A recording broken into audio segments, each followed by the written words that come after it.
వారు సర్వనాశనం అవుతారని చెప్పి అపోస్తుల కార్యంలో రాయబడి ఉన్నది. మరి ఇప్పుడు ప్రజలు ఏమి కావాలి? ఈ మాట చెప్పిండు. ఎందుకు చెప్పమన్నాడు దేవుడు? ఆ దేశంలో భయంకరమైనటువంటి సంఘటనలు జరుగుతున్నాయి, వర్షవాయులైనటువంటి స్థితులు జరుగుతున్నాయి.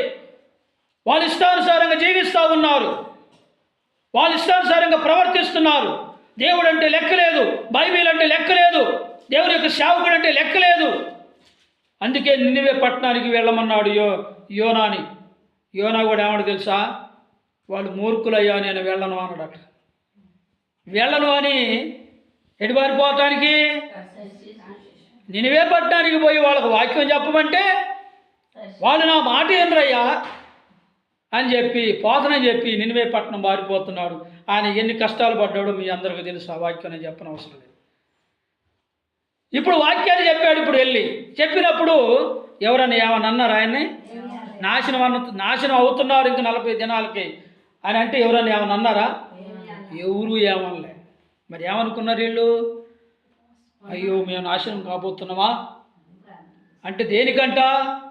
మేము చేసే పాపమును బట్టి, మేము చేసే వ్యభిచారమును బట్టి, మేము చేసే దొంగతనాలను బట్టి, మేము చేసే బలాత్కారాలను బట్టి ఇప్పుడు మాకు సంభవించబోయేది ఏంటంటే మా కుటుంబాలన్నీ కూడా నాశనం కాబోతున్నాయని చెప్పి అనుకున్నారు. అనుకొని వెంటనే వాళ్ళు ఒకరోజు ఉపవాసం ఉండి ప్రార్థన చేశారు. ప్రార్థన చేసిన తర్వాత రాజుగారు కూడా ఏమన్నాడట? రాజుగారు కూడా తన తీర్మానం చేసుకున్నాడు. ఏమని? రాజు సింహాసనం మీద కూర్చొని ఆయన ఉన్నటువంటి సింహాసనం నుంచి దిగి ఏం చేశాడు? రాజవస్త్రాలు తీసేసి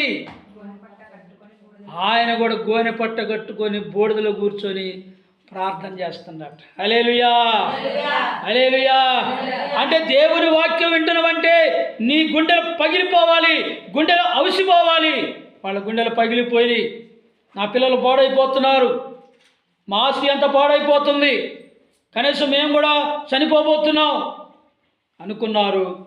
వాళ్ళు బలాత్కారాన్ని మానుకున్నారు. హల్లెలూయా. వాక్యం చెప్పితే ఈ రోజుల్లో కవ్యంతలు నవ్యంతలు. వాక్యంలో నవ్వించవచ్చా?